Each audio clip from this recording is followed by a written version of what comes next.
welcome back on your own channel, that is Follow Your Passion. And as you all know, we are continuing our revision series of political science, and today we'll discuss about the security in contemporary world. और यहाँ पर आपको जानना बहुत ज़रूरी है कि security क्या है एक्चुअल में, व्हाट इज़ सिक्योरिटी। और उसको जानने के लिए हम पढ़ते हैं मीनिंग सिक्योरिटी का। जो वर्ड है security, that is drawn our attention to freedom. जब हम बात करते हैं फ्रीडम की, कि हम किसकी बात करते हैं, freedom, when we are talking about the freedom from all possible harms और losses, so that we have a feeling of peace. Means if we are talking about the security, we are talking about peace. We want peace. If something or someone breaks the peace, हमारी शांति को कोई भी break करता है, one cannot have a sense of security. इसका मतलब हमारे पास क्या नहीं है, सिक्योरिटी नहीं है। तो ये सेंस मतलब ये बहुत क्लोजली लिंक है पीस और सिक्योरिटी। अगर हम बात करें पीस और सिक्योरिटी की, ये बहुत ही क्लोजली रिलेटेड है। ये कंसेप्ट जो है सिक्योरिटी का ऑटोमेटिकली चेंज हो जाता है। बहुत सारे डेंजर थ्रेट हमारे चारों तरफ होते हैं। तो जो थ्रेट्स होते हैं वो किससे रिलेटेड होते हैं हमारे, सबसे पहले हमारी पीस, कोई भी हमारी शांति को भंग कर दे, ठीक है, पीस ऑफ ऑर्डिनरी सिटीजन्स, हमारे जो पीस होता है, अगर हम पीसफुली अपने घर में नहीं रह पा रहे हैं, it means we are not secure. Peace of a country, अब कंट्री की पीस की बात करते हैं। पहले हमने किसकी पीस की बात की, इंडिविजुअल। इंडिविजुअल के बाद हमने किसकी बात की है यहाँ पर, कि जो कंट्री है उसका पीस। अब उसके बाद हम क्या बात करते हैं कि कोर वैल्यूज़ की बात करते हैं, हम वर्ल्ड पीस की बात करते हैं। यहाँ पर हमने क्या किया, अगर हम देखें तो यहाँ हम दिस पोर्शन, यहाँ हम बात करते हैं सबसे पहले core values of individual. Individual की बात की, उसके बाद हम किसकी बात करते हैं, कंट्री की पीस की बात करते हैं, उसके बाद हम यहाँ पर वर्ल्ड के पीस की बात करते हैं। और there should be no threat और use of force against the peace of ordinary citizen and the core values. अब जो कोर वैल्यूज़ हैं, अगर हमारी वही डेंजर में हैं, इट मीन्स क्या हैं, हम सिक्योर नहीं हैं। तो सिक्योर रहने के लिए हमें क्या करना पड़ता है, इन थ्रेट्स के साथ वॉर करनी पड़ती है और सिक्योर करना पड़ता है अपने आप को। तो यहाँ पर हम देखेंगे कि हमारे नोशंस होते हैं कुछ यहाँ सिक्योरिटी के, ट्रेडिशनल कंसेप्ट और नॉन ट्रेडिशनल कंसेप्ट्स। अब ट्रेडिशनल कंसेप्ट और नॉन ट्रेडिशनल कंसेप्ट को पढ़ते हैं डिटेल में। Here you can take a screenshot because here you can see these abbreviation. These are very important abbreviation of this chapter: BWC, CWC, ABM, START, NPT, SALT, SARC, CBMS, NEO, IMF. So for this you take a screenshot. यहाँ आप देख सकते हैं हम to notions की बात करते हैं, सिक्योरिटी की बात करते हैं तब, तो एक ट्रेडिशनल कंसेप्ट हम बात करते हैं, दूसरा नॉन ट्रेडिशनल कंसेप्ट। यहाँ पर क्या आता है कि ट्रेडिशनल जो होता है वो किसके लिए यूज़ होता है, अगर हम बात करें एक वर्ड में, तो इंटरनेशनल पीस की जब हम बात करते हैं, यानी कि security for the states, security from external threat और अटैक, जब हम बाहर के अटैक से और थ्रेट से सिक्योर करते हैं अपनी कंट्री को, यानी कि हम बात करते हैं इसमें इंटरनेशनल पीस की। और यहाँ पर आप लोगों को पता भी होगा 1804 नेपोलियन कोड जो आया था, उसके बाद जो है वेलफेयर और सिक्योरिटी के लिए वर्ल्ड में 1919 में एक लीग बनाई गई नेशंस की, 1919 में after the world war 1, and UN organisation setup होती है 1945 में आफ्टर द वर्ल्ड वॉर 2। तो लीडर्स का एक बहुत बड़ा स्टेप ये था कि हम वॉर से कैसे बचें, ये एक बहुत बड़ा थ्रेट था सारे बड़े बड़े लीडर्स के सामने उस टाइम पे। तो क्या होता है, वो क्या कहते हैं कि मिलिट्री के और सिविलियन के टारगेट करते हुए बहुत सारे इनोसेंट पीपल जो हैं वो मारे जाते हैं, तो इसका कुछ सोल्यूशन करना चाहिए। तो दो तरीके से हमने सोल्यूशन करने की कोशिश की, ट्रेडिशनल कंसेप्ट से और नॉन ट्रेडिशनल से। अब ट्रेडिशनल में सबसे पहले क्या लिया गया कि बैलेंस ऑफ पावर, कि पावर्स को बैलेंस करेंगे हम।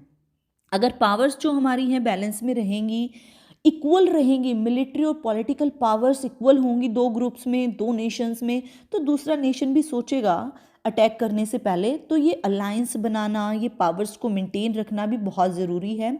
उसके बाद अलायंस बिल्डिंग की बात की जाती है। सेकंड वन मेथड क्या है, ट्रेडिशनल मोड्स का प्रोटेक्ट करने का against the threat to security, जो हमारी सिक्योरिटी को थ्रेट है। जैसे कि कोल्ड वॉर में हमारे सामने ये वर्ड सामने आया था during the cold war, alliance. Alliance क्या, यूएन और यूएसए ने और यूएसएसआर ने, सोवियत यूनियन ने सिक्योरिटी अरेंजमेंट को ही अलायंस कहा था कि अपने आप को सिक्योर करने के लिए हम क्या करते हैं, अलायंस बनाते, ग्रुप बनाते हैं कंट्रीज़ का, नेशंस का, जिसमें आपने सुना होगा नाटो, जो कि 1949 में बनता है। इसी तरह से सेंटो बनाया जाता है, सीटो बनाया जाता है। तो ये अलायंस बिल्डिंग थी। तो अलायंस बनाई जाए अपनी कंट्री को सिक्योर करने के लिए, सिक्योरिटी काउंसिल बनाई जाए। आर्म्स को कंट्रोल करना बहुत ज़रूरी है कि जो मिलिट्री वॉर्स हैं, अब आर्म्स को कंट्रोल कैसे कर सकते हैं हम, अलग अलग ट्रीटीज़, अलग अलग रिस्ट्रिक्शन लगाकर, किस पे रिस्ट्रिक्शन लगा के, कुछ सर्टेन वेपन्स को डेवलप करने के। तो जो इनकी डेवलपिंग होती है वेपन्स की, इन पे कुछ रिस्ट्रिक्शंस लगा के हम आर्म्स को कंट्रोल कर सकते हैं। जैसे आप लोगों ने पहले भी पढ़ा है, एनपीटी है, उसके बाद बीडब्ल्यूसी है, साल्ट है, केमिकल वेपन कन्वेंशन है, जो कि हमारा यूएस और सोवियत यूनियन ने एग्री किया था, रिड्यूस करेंगे अपने केमिकल वेपन्स को स्टोक पाइप के थ्रू 1990 में। तो ये सब क्या है, ये सिर्फ आर्म को कंट्रोल करने के लिए सब ये ट्रीटीज़ बनाई गई कि किसी तरह से आर्म को कंट्रोल किया जा सके। ये था हमारा ट्रेडिशनल सिक्योरिटी। आप देख सकते हैं यहाँ ये ट्रेडिशनल सिक्योरिटी की बात थी। अब थोड़ा डिस्कस करते हैं नॉन ट्रेडिशनल कंसेप्ट के बारे में। अब जब हम बात करते हैं नॉन ट्रेडिशनल कंसेप्ट की, तो हम माइंड में 3 क्वेश्चन लेके चलेंगे। What is being secured, first question क्या है, व्हाट इज़ बीइंग सिक्योर्ड, कि क्या सिक्योर है, what is being secured.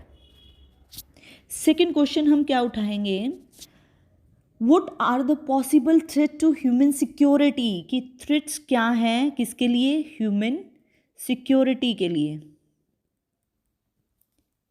Third question, what should be our approach to security under these conditions, in conditions के अंदर हम क्या करेंगे, किस तरह से इन चीज़ों को अप्लाई करेंगे। अगर हम देखें तो इसका मतलब सिंपली क्या है कि कौन से सब्जेक्ट्स लेंगे हम, subjects of security that needed to be analysed in a new spirit, कि नए तरीके से उसको, सिचुएशन को किस तरह से इवेलुएट करेंगे, एनालाइज करेंगे। तो यहाँ पर हम 3 चीज़ों के बारे में बात करते हैं नॉन ट्रेडिशनल सिक्योरिटी में, that is almost internal security. अब आप देखेंगे, देखो, एक तो आपको बाहर से कोई खतरा है, आपकी फैमिली को बाहर से कोई खतरा है कि कोई अटैक ना हो जाए, कोई आपको मार ना जाए, कोई चोरी ना कर ले। एक आपको खतरा है इंटरनल, आपस में फैमिली मेंबर्स में जो कन्फ्लिक्ट्स होते हैं, क्लैशेस आते हैं। तो यहाँ पर ये वाला फोकस करेंगे हम ह्यूमन सिक्योरिटी का, कि जो भी हमारी टेरिटरी होती है स्टेट की, कंसीडर करती है कि किस तरह से हम वॉयलेंस किए बिना अपने नेशन को चलाएं। ये हमारी ड्यूटी है, कलेक्टिव ड्यूटी है। इवन अगर हम बात करें नॉन ट्रेडिशनल सिक्योरिटी अगर हम प्रोवाइड कर रहे हैं अपनी कंट्री को, तो ये कलेक्टिव ड्यूटी है, किसी एक की ड्यूटी नहीं है। किस तरह से एग्रेशन से बचना है, ह्यूमन को सिक्योर करना है, गवर्नमेंट ऐसा करेगी उस स्टेट की। तो ह्यूमन सिक्योरिटी रिलेटेड है हम एक दूसरे के साथ। अगर हम बात करें तो हम इसको ये भी कह सकते हैं, दैट इज स्टेट सिक्योरिटी। अच्छा, नेक्स्ट बात आती है, इसमें हम क्या करेंगे, प्रोटेक्शन अगेंस्ट व्हाट, किस चीज़ के अगेंस्ट प्रोटेक्ट करेंगे human security, modern age. Examine करेंगे कौन से पॉसिबल थ्रेट्स हैं आज की जनरेशन के सामने, किस चीज़ का डर है उनको, तो ये सब इसमें आएगा। ग्लोबल सिक्योरिटी, अब जो सेकंड क्वेश्चन यहाँ पर उठता है कि ह्यूमन सिक्योरिटी, पॉसिबल थ्रेट्स जो होते हैं ह्यूमन सिक्योरिटी के, यहाँ पर हम बात करेंगे ग्लोबल सिक्योरिटी की, और वो कैसे टैकल किए जा सकते हैं। लाइक हम किस तरह से, जैसे अभी हमने करंटली कोविड-19 के साथ हम लड़े हैं सब मिलजुल कर, तो इस तरह से हम क्या है, कलेक्टिव हमारी ड्यूटी बनती है, अगर कोई प्रॉब्लम आती है ऐसी कंट्री में तो उस थ्रेट से कैसे बचें। तो अब कुछ थ्रेट्स की बात की जाती है। Here you can see some more threats, new sources of threats भी आते हैं हमारे सामने। अगर हम बात करें टेररिज्म की, ग्लोबल पॉवर्टी की, हेल्थ एपिडेमिक की, माइग्रेशन की, ह्यूमन राइट्स की, इनकी वजह से भी बहुत हमारे सामने प्रॉब्लम्स आती हैं। हमारी सिक्योरिटी जो है वो फुल हो जाती है, वो हम सिक्योर नहीं रहते हैं, हमारे पीस जो है वो हम उस पीस को मेंटेन नहीं कर पाते हैं। हम बात करें ग्लोबल पॉवर्टी की तो बहुत सारे की थ्रेट्स आते हैं हमारी सिक्योरिटी में पॉवर्टी को लेकर। बिगेस्ट चैलेंज है, अगर अपनी कंट्री में बात करें तो ये बिगेस्ट चैलेंज है पॉवर्टी। तो यहाँ पर हाफ ऑफ द वर्ल्ड अगर देखें तो बहुत ही हमारा ईस्ट एशिया है, साउथ एशिया है, यानी कि हमारा इंडिया, पाकिस्तान, नेपाल, बांग्लादेश जो है, ये सब साउथ ईस्ट एशिया जो है, वेस्ट अफ्रीका है, तो ये कंट्रीज़ जो है ऑलमोस्ट पॉवर्टी में लिव करती हैं। और द वर्ल्ड पॉपुलेशन अगर एस्टिमेट की जाए इंडिकेट करती है कि ईयर 2050 तक ये रफली कितनी हो जाएगी, 1000 करोड़ जो पीपल हैं वो होंगे अर्थ पे। तो जितना इंक्रीज़ होंगे, जितनी पॉपुलेशन बढ़ेगी, ओब्वियसली जो डेवलपिंग कंट्रीज़ हैं वो क्या होंगी, पॉवर्टी की तरफ जाएंगी और अपने आप को डेवलप नहीं कर पाएंगी। तो ये बहुत बड़ी प्रॉब्लम है। करंटली 1.2 बिलियन अगर बात करें लोग जो हैं वो रह रहे हैं डॉलर अ डे के डिपेंडेंट होकर, and more than 2 million people on less than $2 a day. तो यहाँ पर आप इंडेक्स को चेक कीजिए, पॉवर्टी का बहुत ही बुरा हाल है। तो ग्लोबलाइजेशन ओनली द, किस तरह से हम इसको टैकल कर सकते हैं, ग्लोबलाइजेशन के थ्रू कर सकते हैं, रिच और पुअर को डिवाइड कर सकते हैं। तो अलग अलग तरीके हैं इसके। तो ये स्टेट वाइज अपने रूल्स रेगुलेशन लगाकर हम पॉवर्टी के खिलाफ क्या कर सकते हैं, लड़ सकते हैं।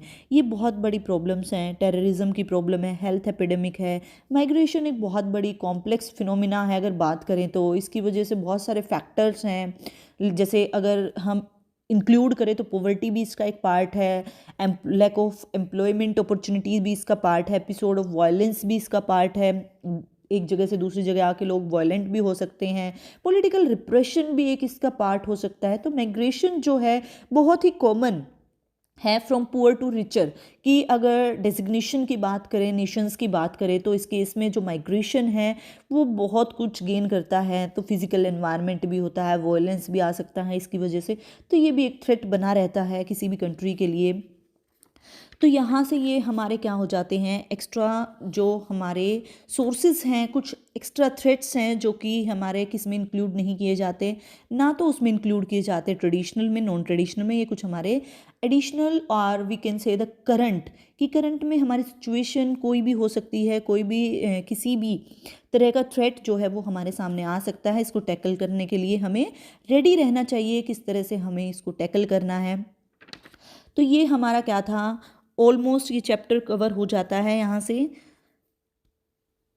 अब ये सब पढ़ने के बाद एक बहुत ही इम्पॉर्टेंट क्वेश्चन अराइज होता है हमारे माइंड में, that what type of security is needed by India. अब ये क्वेश्चन अराइज होता है हमारे माइंड में कि किस तरह की सिक्योरिटी की ज़रूरत है इंडिया को।